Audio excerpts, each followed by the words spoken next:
All right. Hello and welcome to today's Envisâge interview with Nicole Christina. Nicole is the host and creator of the Zestful Aging podcast and online course, and we're so delighted to have the opportunity to talk with you today. You're also a professional blog writer for 60andme.com, as well as an experienced psychotherapist and advocate for intuitive and mindful eating. My name is Kat Huang, and I am here with my co-host today, Alexandre and Kat. We are the co-founders of Envisâge, a project for discussing and learning about issues of gendered age bias. Envisâge will be hosting an international online conference on ageism towards women this coming November 2020. So before we jump in, let's take a brief moment to introduce ourselves. Alex, would you like to go first? Thank you so much, Kat. Good evening, Kat. Good evening, Nicole. My name is Alexandre and I am a student, an activist, a feminist, a traveler, and I use the pronouns he, him, his. All right, Nicole. Hi, I'm Nicole Christina. I'm a psychotherapist and a podcaster and also an activist, and I use the pronouns her and she. Great, and I'm Kat Huang. I'm a student of public policy, an avid podcast listener, and an aspiring intuitive eater. Ooh, we all are aspiring. It's simple but not easy. Right. And I use she, her, hers pronouns.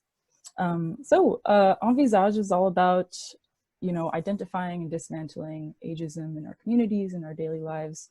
We really want to improve how we support and engage with people of all different ages.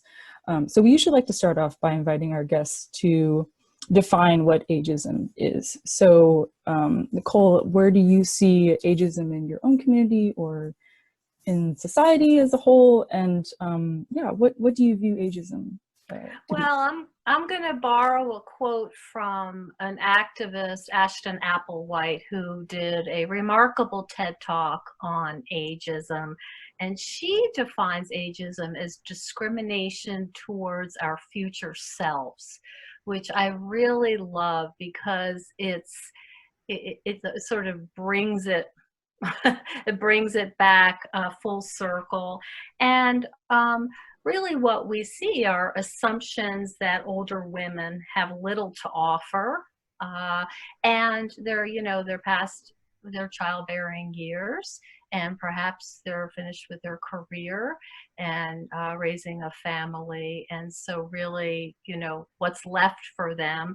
And there's also an idea that aging women and men are a burden to society, because not only are they not, in some mindsets contributing, they're burdening the social security system. So the discrimination is around, you're not useful and you're taking. So you're kind of a net a drain on the world. That is the discrimination about aging. Sure, yeah. And we definitely feel that a part of, this overcoming ageism is opening up conversations as well about experiences of, overcoming ageism.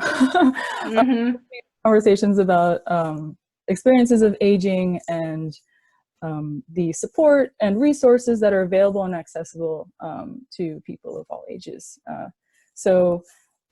When we're thinking about healthy aging and healthy living. So we would love to learn more about Zestful Aging. So let's dive in. There's some subtlety there, and I'd love to hear your thoughts about this, because I know you're doing research and you're really interested in this. I didn't want to have a podcast that was just about 85-year-old master athletes, because that's wonderful. And I do have an 89-year-old master swimmer, and her name's Jane Astor, and she's what a charming, lovely woman. she's just a light. But I thought that that was really sort of demonstrating the extreme. And no, not everybody can be an 89-year-old master swimmer. And if you're not, does that mean you're not a zestful ager or a successful ager? So I really wanted to show all the ways one could be zestful and age well. And it doesn't have to be, you know, what we would call like Facebook worthy, but really embracing the life that you have while accepting the inevitable losses, or as one of my guest says, the inconvenience of aging, which I love because it really kind of puts a spin on it that feels manageable. But as a therapist, I also see it as this fine line of navigating the grief of, you know, we could work out and drink kale smoothies all day. Our muscles are still, you know, aging. Our cognition is still going to age. There's not, you can't sort of clean eat your way out of the inevitable death that we're all facing. And so I wanted to be very careful about making that distinction. So what I think about is accepting the losses, but celebrating, you know, the present and what I can do. I just came off of the tennis court and I'm going to be sore tomorrow. I know I will. And that was not the case 20 years ago, but I still can get out there and I still can really enjoy myself. And I think so much about where do you want to shine the light of attention. That's a delight for me. And eventually I won't be able to play singles, but I'll still play doubles, and they're going to just have to scrape me off the court. And you know, same with gardening. I mean, I used to garden like extreme gardening, and I don't stay out for 8 hours in the heat anymore. But I'm really like to reinforce the idea that, wow, I can do this. My body can still do this. I love to do this. It doesn't look like it used to, where, you know, I was probably close to sunstroke and I would not pay attention as much to, you know, going in a reasonable hour and eating. Now I'm a little more careful. So it really is this fine line of making sure, you know, it's not like it's Pollyannish and like, oh, yay, I'm over 50, look at me go. There are losses, there are limitations. Your body doesn't do the same thing it used to. Acknowledging that, and then also making sure you're spending most of your time celebrating what you can do. Wow, very empowering and thoughtful. Thank you so much. I know Alex had some questions he was excited to ask. Would you like to kick us off with some more questions on zestful aging, Alex? Yes, Nicole, I would like to say that having known what you just said, I would have introduced myself as also a gardening lover. Ah, yay! For next time. Yes, we'll trade secrets next time. Oh yeah, for sure. We'll talk compost layering next time. I'm putting it on my agenda. Nicole, I would like to talk more specifically about zestful aging. Like Kat introduced, you are an experienced psychotherapist, more than 25 years of experience, in fact. You are a podcaster also and an author. Your company, Zestful Aging, I took a note, the way that I've seen it is all about reconnecting with ourselves and kind of a learning, educational trip towards aging. I'm kind of curious though about the origin of Zestful Aging. What is the story behind this project? Where did it all start? Where did it start? Thank you for asking that. Well, I've been a therapist for a long time, and I really do love my work. My specialty is in eating disorders. And I think it's like anything where, you know, I had done it for 25 years, and I thought I want to stretch myself a little bit. What more can I learn? What more? I've been to so many conferences at this point, and, you know, I'm pretty competent at it, and it was feeling like it wasn't an adventure or a challenge anymore.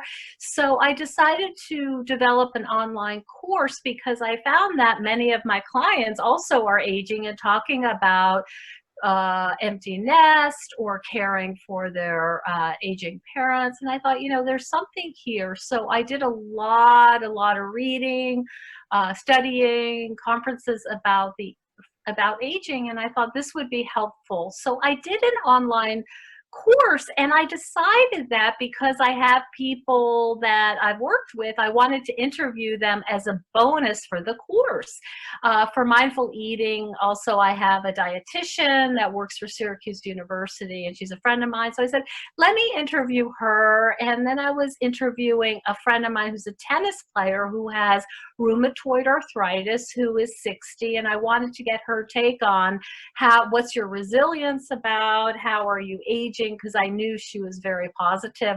And in these interviews, it was, all I can say is I just felt like I was meant to do this. It was so fun, and they seemed to enjoy it. And I just thought to myself, it was almost like, you know, and I got to get more of this. This is so delightful. So at the time I had a tech assistant, and he said, you know, you should consider podcasting because you really like doing this. And so the next day, this is my personality. I sort of jump, sometimes leap before I look.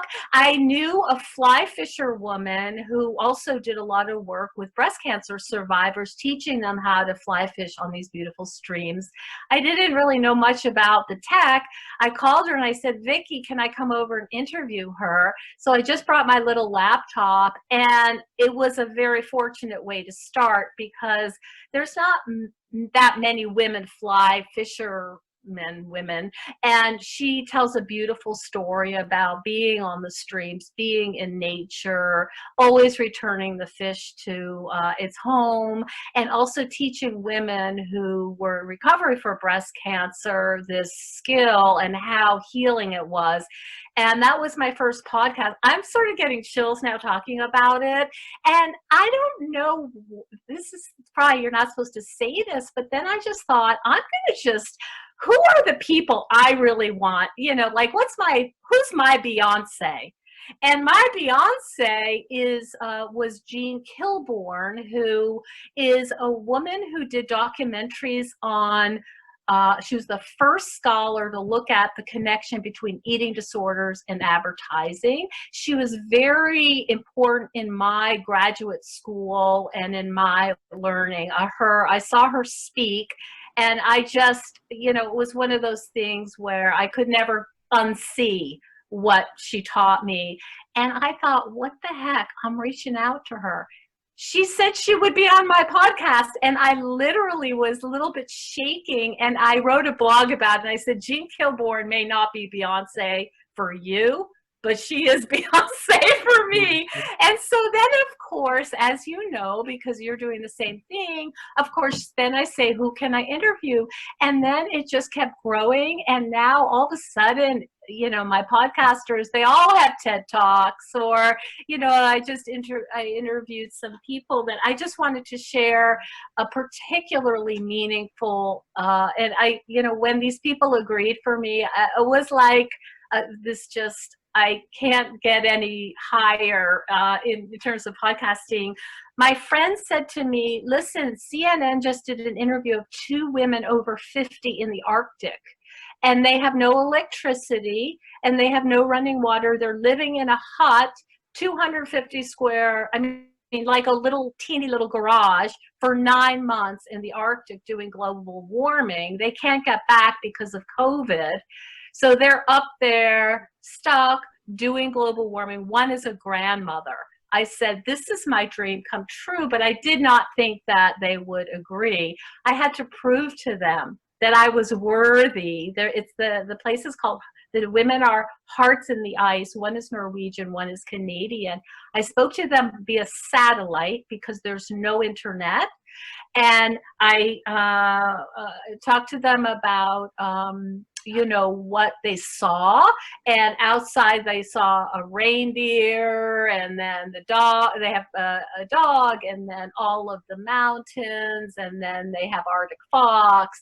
And at the end of the interview, I literally became tearful and sort of wept with gratitude that I was able to speak with these women scientists who are doing incredibly important work, and they are over 50. And I just thought, where do I go from there? So and that Incredible. is so delightful. And so that's how fortunate I've been, and it's been life-changing. Just for the purpose of sharing with people that are listening, you talked about some interviews that really touch you. I just want to say that I listened recently to one specific podcast episode that I really connected with, and that I feel that a lot of people would connect with these days. It's Women, Food, and COVID.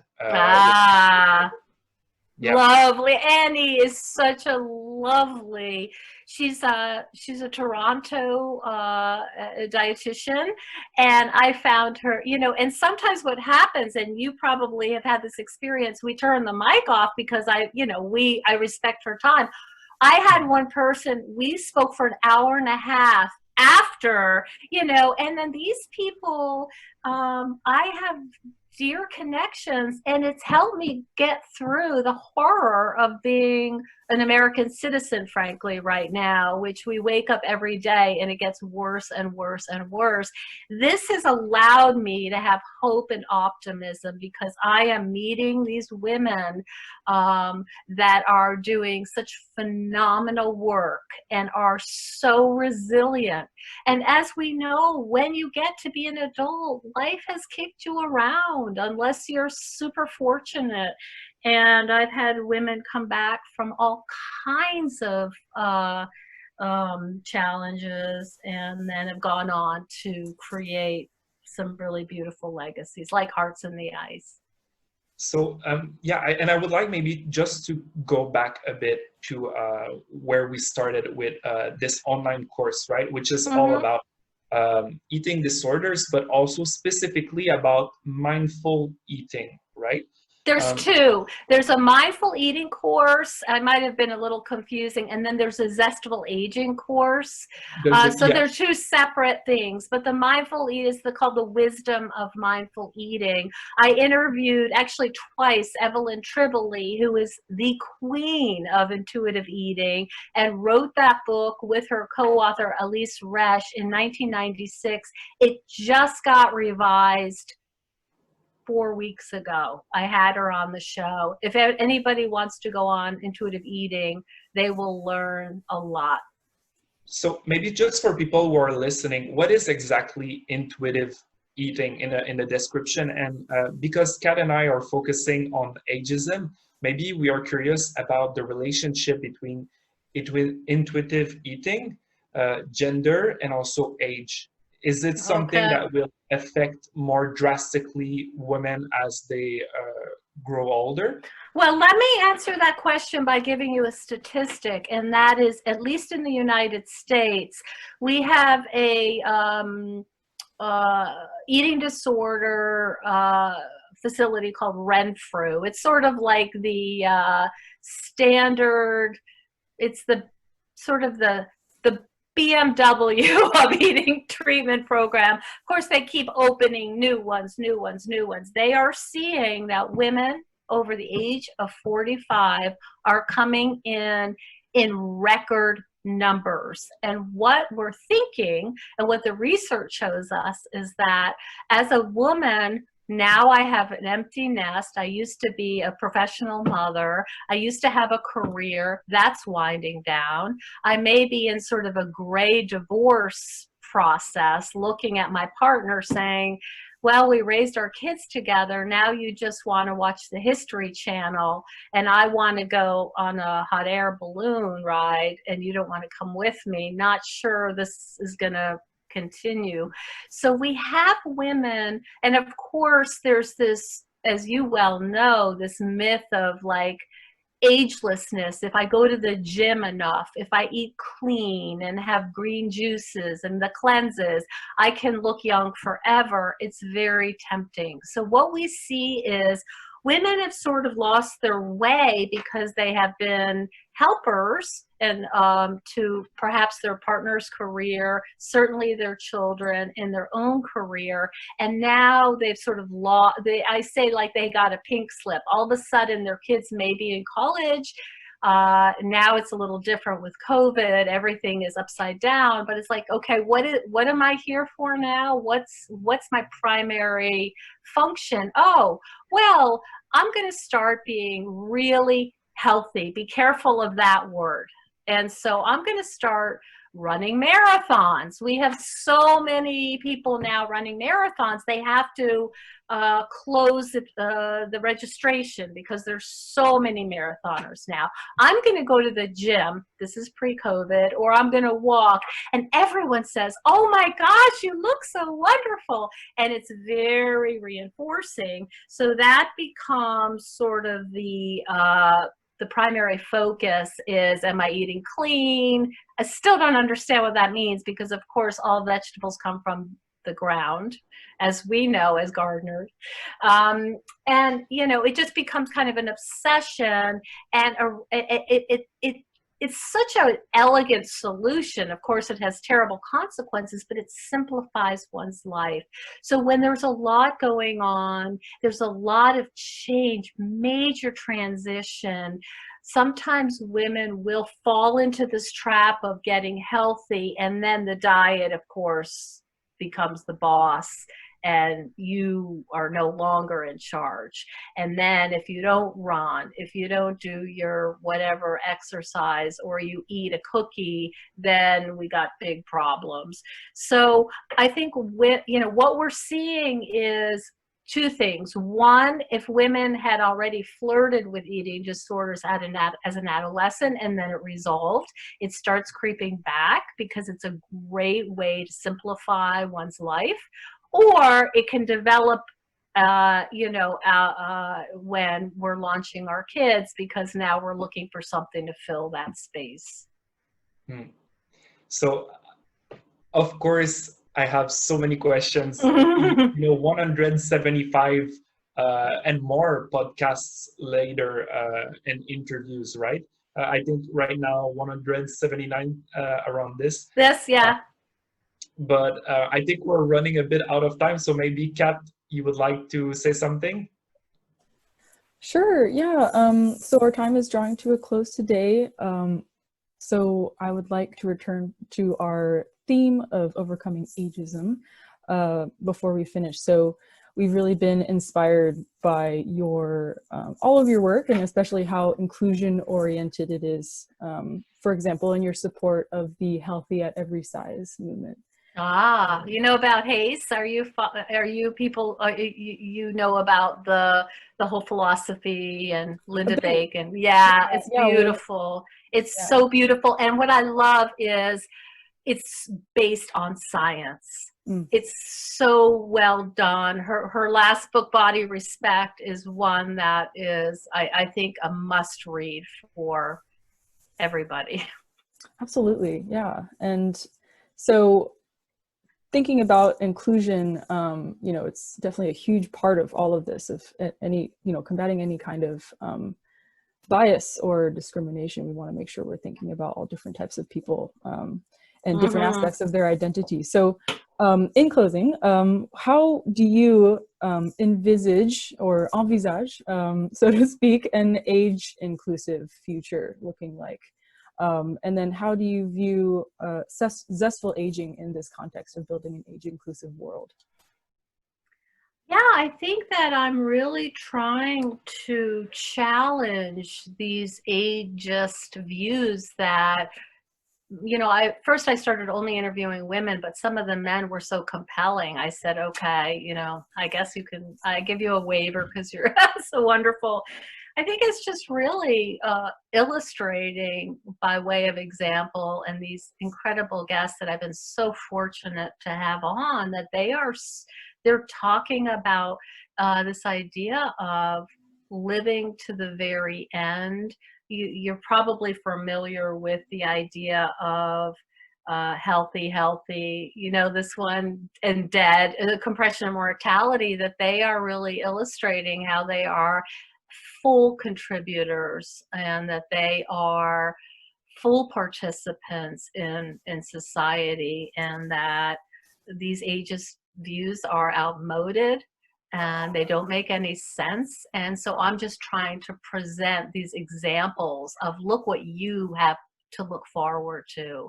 Look at this, example of Hearts in the Eyes, or Catherine Switzer, the first woman to run the Boston Marathon. She's 72. She's still promoting this work. So my contribution is really, I think, teaching people that this is the reality, and that the views on any kind of discrimination are discriminatory, and they don't really make sense, and there's no room for them anymore. We're coming into a new kind of awareness that discrimination has no place, and I'm hoping that I can help bring some awareness to that. Wonderful. All right. Well, thank you again for joining us, Nicole Christina, joining my co-host Alexandre and myself, Kat Huang, for this Envisâge interview.